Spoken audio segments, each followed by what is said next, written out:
शुरुआत करते हैं। सबसे पहले उपसर्ग की परिभाषा।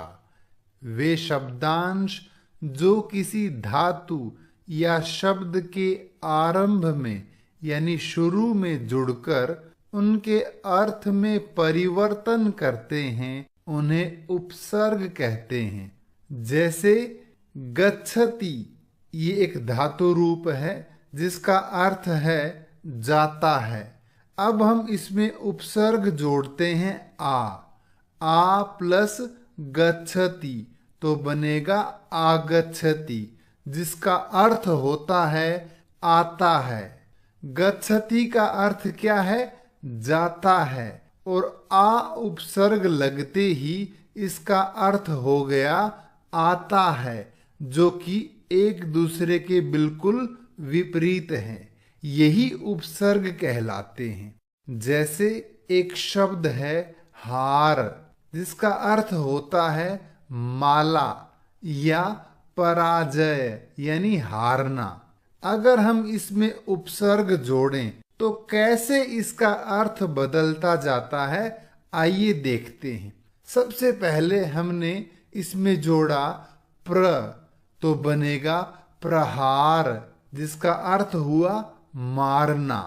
आ जोड़ेंगे आ प्लस हार यानी आहार अर्थात भोजन।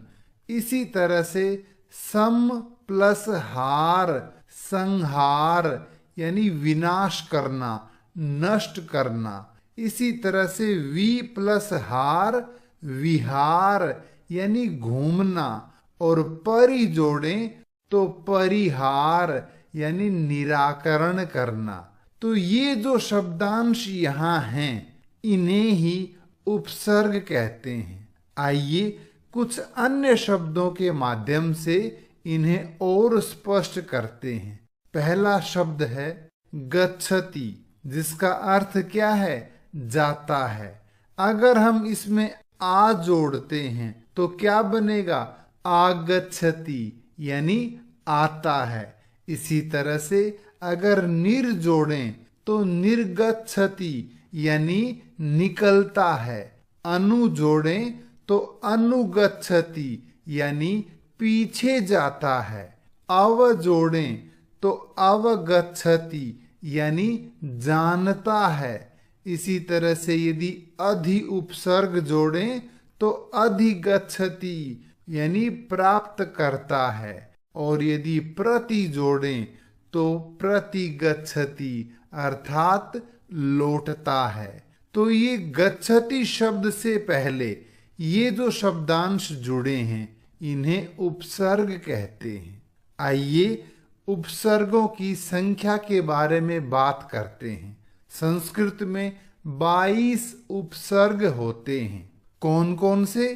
प्र, परा, अप, सम, अनु, अव, निस, निर, दुस, दुर, वी, आंग, नी, अधि, अति, अपि, अभि, सु, उद, प्रति, परि, उप। ये 22 उपसर्ग हैं। जब भी आपसे पूछा जाएगा कि इस शब्द में कौन सा उपसर्ग है, तो आपके दिमाग में ये 22 शब्द होने चाहिए। इसलिए एक बार पुनः इनको बोलकर देखते हैं। सबसे पहले प्र, परा, अप, सम, अनु, अव, निस, निर, दुस, दुर, वी, आंग, नी, अधि, अति, अपि, अभि, सु, उद, प्रति, परि, उप।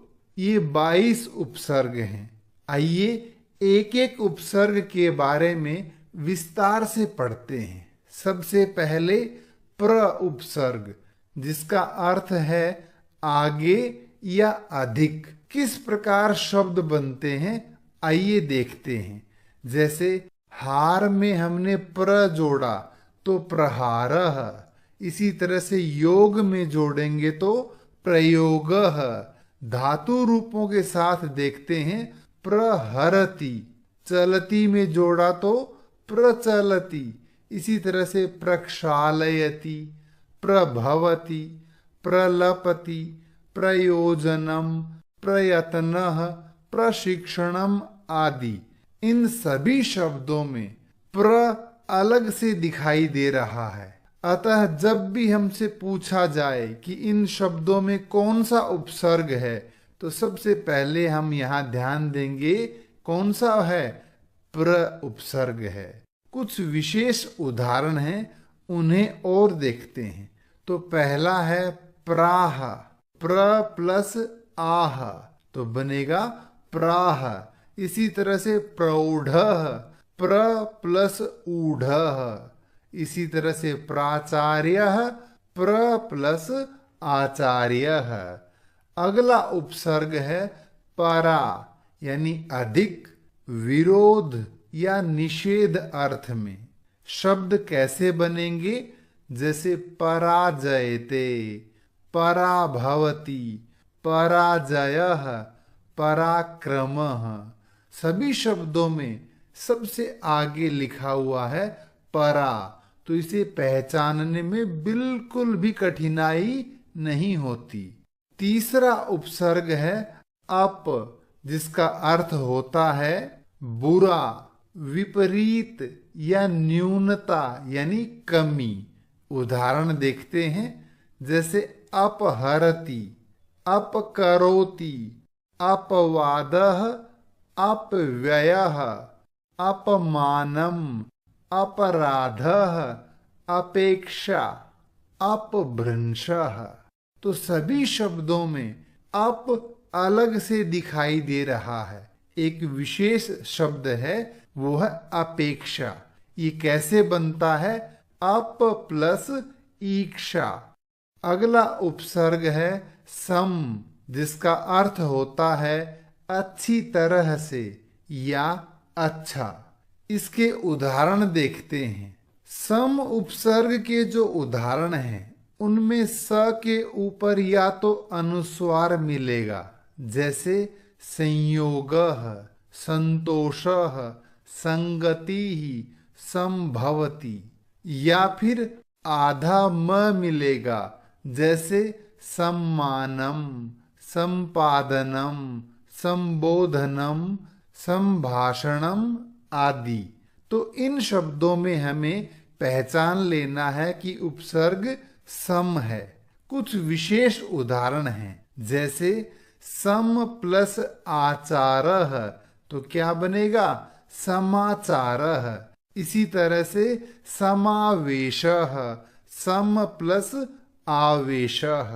अगर सम उपसर्ग के आगे स्वर न हो, कोई व्यंजन आए, तो सम का जो म है ये कैसे बदलता है देखते हैं। सम प्लस चितः, तो सम का जो ये म है, ये इस वर्ण का यानी च वर्ण का अंतिम जो अक्षर है, च छ ज झ य में बदल जाएगा और लिखा जाएगा संचितः, इस तरह से। इसी तरह से सम प्लस गच्छति, तो ग ये क वर्ग का वर्ण है। इस वर्ग में अंतिम वर्ण होता है ङ, तो म का ङ बनेगा और शब्द बनेगा संगच्छति।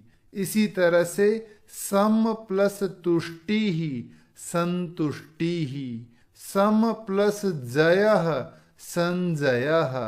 तो ध्यान दें, स के ऊपर अनुस्वार हो, स के आगे किसी भी वर्ग का पांचवा वर्ण हो, यानी ङ, य, ण, न, म, तो वहां उपसर्ग होगा सम। अगला उपसर्ग है अनु, जिसका अर्थ है पीछे या समान। इसके उदाहरण देखते हैं, जैसे अनुगच्छति, अनुसरति, अनुकरोति, अनुचरः, अनुवादः, अनुरागः। कुछ विशेष उदाहरण हैं, जैसे अन्वेषणम, अनु प्लस एषणम, अन्वीक्षा, अनु प्लस ईक्षा। ये अनु प्लस एषणम, अन्वेषणम कैसे बनता है देखते हैं। अनु को हमने अलग अलग लिखा, अ न उ, आगे है एषणम। अब ये जो उ है और एषणम का ए, इनमें संधि होगी तो उ के स्थान पर बनेगा व और ए ज्यों का त्यों रहेगा। ये दोनों मिलकर बनेगा वे। अब यदि इस वे को यहां उ और ए के स्थान पर रखें तो शब्द बनेगा अन्वेषणम। आशा है आपको ये समझ में आया होगा। अगला उपसर्ग है अव, यानी नीचे, बुरा, हीन या दूर अर्थ में। इसके उदाहरण देखते हैं। अवगच्छति, अवतरति, अवरोधः, अवगुणः, अवशेषः, अवरोहः, अवज्ञा, अवगणना, अवकाशः। सभी शब्दों में अव अलग से ही दिखाई दे रहा है। अगला उपसर्ग है निस, जिसका अर्थ है बिना या बाहर। आइए इसके उदाहरण देखते हैं। निस में जो अंतिम वर्ण है स, ये अपना रूप बदलता है। कैसे, आइए देखते हैं। यदि इसके सामने त वर्ग या स हो तो ये इसी में यानी दंत्य स के रूप में ही रहेगा। जैसे निस्सरति, निस्तरति, निस्तेजः। यदि इस स के आगे च वर्ग या तालव्य श आएगा तो ये तालव्य श में बदल जाएगा। जैसे निश्चलः, निश्चितः, निश्चयः। और यदि इसके आगे प वर्ग या मूर्धन्य श हो या क हो तो ये इस मूर्धन्य श में बदल जाता है। जैसे निष्पापम, निष्फलम, निष्कंटकः, निष्क्रामति, निष्कपटः, निष्कर्षः। तो ध्यान दें, नी के आगे चाहे दंत्य स हो, तालव्य श हो या मूर्धन्य श हो, आपको उपसर्ग निस ही लिखना है। अगला उपसर्ग है निर, जिसका अर्थ है बिना, बाहर या उल्टा। आइए इसके उदाहरण देखते हैं। ध्यान रहे, निर उपसर्ग के आगे यदि कोई व्यंजन होता है तो निर उपसर्ग का अंतिम वर्ण ये र अगले व्यंजन के ऊपर चला जाता है। जैसे निर्वहति, निर्गच्छति, निर्गमनम, निर्धनः, निर्जनम, निर्दिशति। और यदि निर उपसर्ग के आगे कोई स्वर होता है तो वह स्वर इस र में मिल जाता है। जैसे निर प्लस ईक्षते, निरीक्षते, निर प्लस अस्यति, निरस्यति, निर प्लस आदरः, निरादरः, निर प्लस ईक्षणम, निरीक्षणम। अगला उपसर्ग है दुस, जिसका अर्थ है कठिन, बुरा या विपरीत। आइए इसके उदाहरण देखते हैं। ध्यान रहे, दुस उपसर्ग का अंतिम वर्ण यह स संधि के अनुसार अपना रूप बदलता है। कैसे, यदि इसके आगे त वर्ग या दंत्य स हो तो यह दंत्य स ही रहता है। जैसे दुस्तरति, दुस्साहसः। यह विकल्प से विसर्ग भी बनता है। जैसे दुस्सहते। इसी प्रकार यदि दुस के आगे च वर्ग या तालव्य श हो तो यह तालव्य श में बदल जाता है। जैसे दुष्चरति, दुष्चरित्रः, और ये विकल्प से विसर्ग भी बनता है, जैसे दुशासन। इसी प्रकार यदि इसके आगे प वर्ग मूर्धन्य श या क हो तो ये मूर्धन्य श में बदल जाता है, जैसे दुष्करोति, दुष्कर्मः, दुष्कृत्यः। अगला उपसर्ग है दुर, जिसका अर्थ है कठिन, बुरा या विपरीत। आइए इसके उदाहरण देखते हैं। यदि दुर के आगे कोई व्यंजन हो तो दुर का अंतिम वर्ण यह र उस व्यंजन के ऊपर चला जाता है, जैसे दुर्गच्छति, दुर्नयति, दुर्भाग्यम, दुर्जनः, दुर्लभः, दुर्गंधः। और यदि दुर के आगे कोई स्वर आ जाए तो वह स्वर इस र में मिल जाता है, जैसे दुर प्लस आचरति, दुराचरति, दुर प्लस अवस्था, दुरवस्था, दुर प्लस आशा, दुराशा, दुर प्लस आग्रह, दुराग्रह। अगला उपसर्ग है वी, जिसका अर्थ है बिना, अलग या विशेष। आइए उदाहरण देखते हैं, जैसे वितरति, विचरति, विजयते, विनश्यति, विहरति, विजयः, विकृति, व्ययते।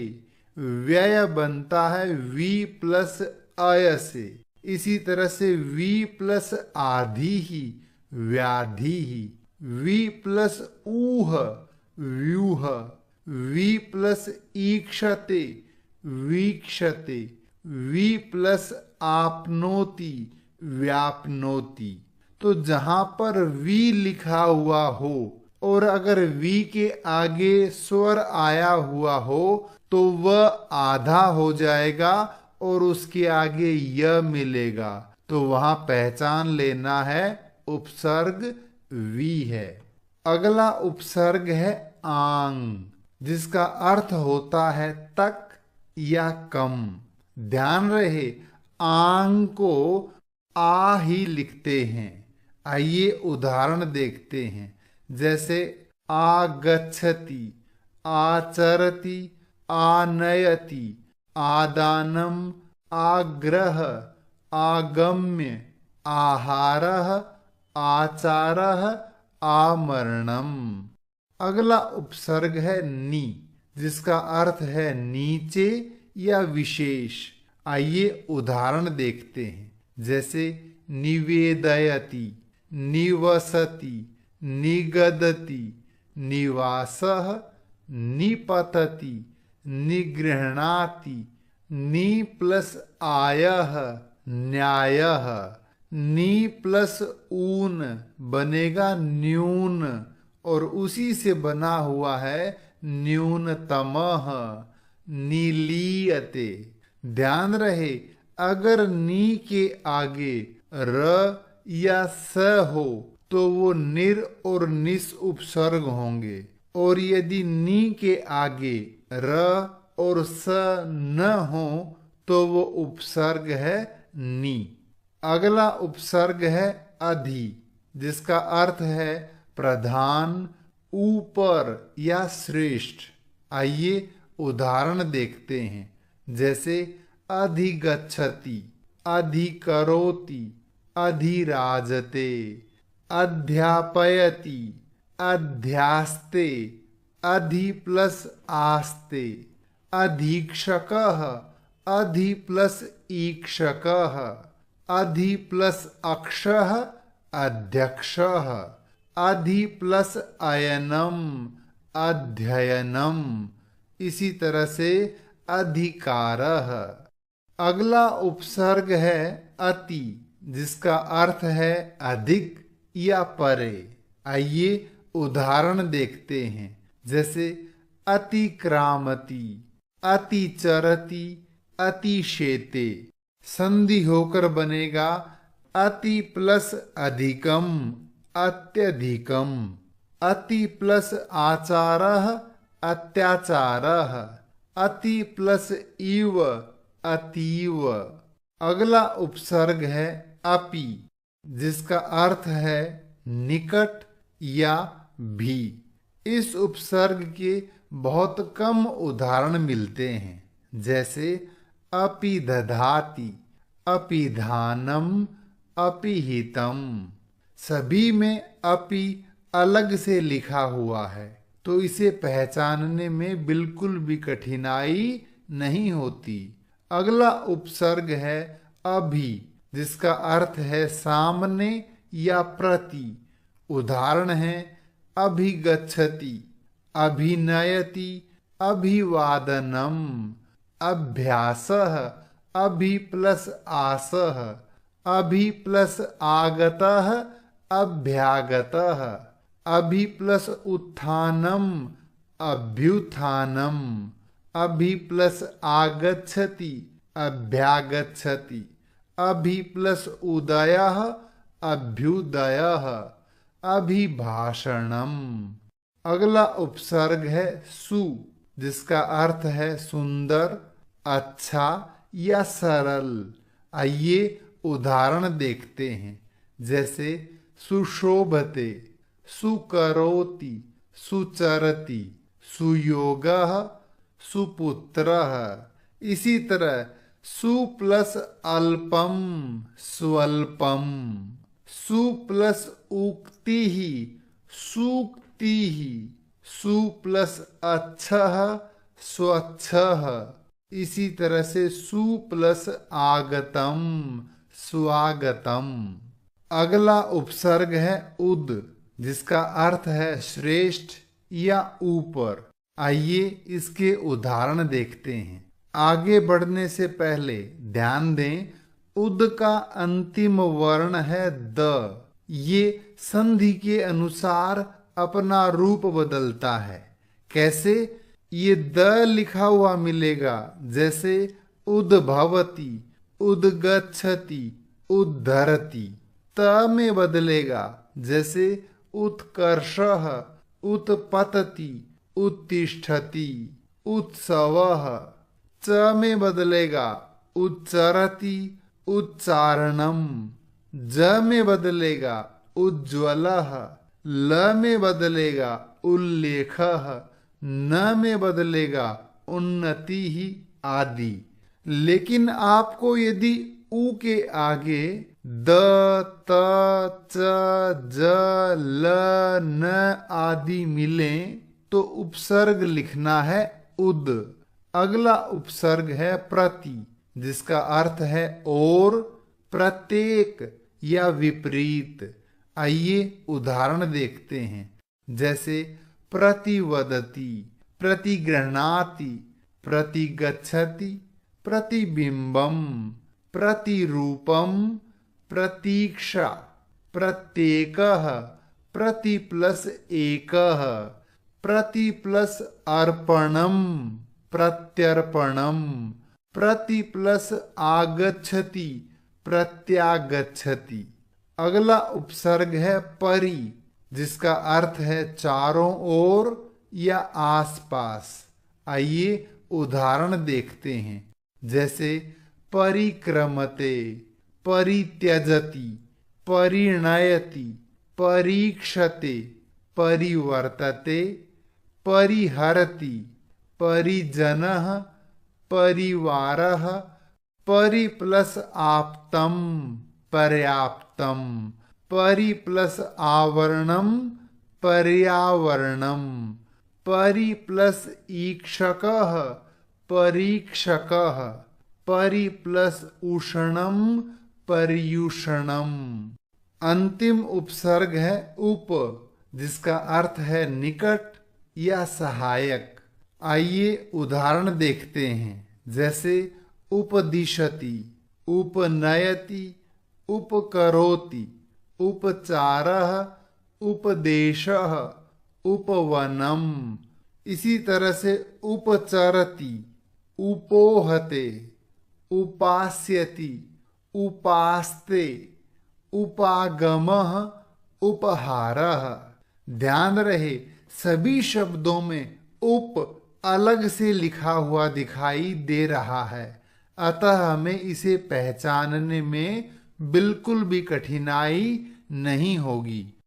आइए अब चर्चा करते हैं उपसर्ग की पहचान के विषय में। पहला है निस। निस उपसर्ग निस, निश, निश या निह इन रूपों में मिलेगा, तो उपसर्ग हमें लिखना है निस। इसी प्रकार दुस उपसर्ग दुस दंत्य स, तालव्य श, मूर्धन्य श या फिर विसर्ग हो तो हमें उपसर्ग लिखना है दुस।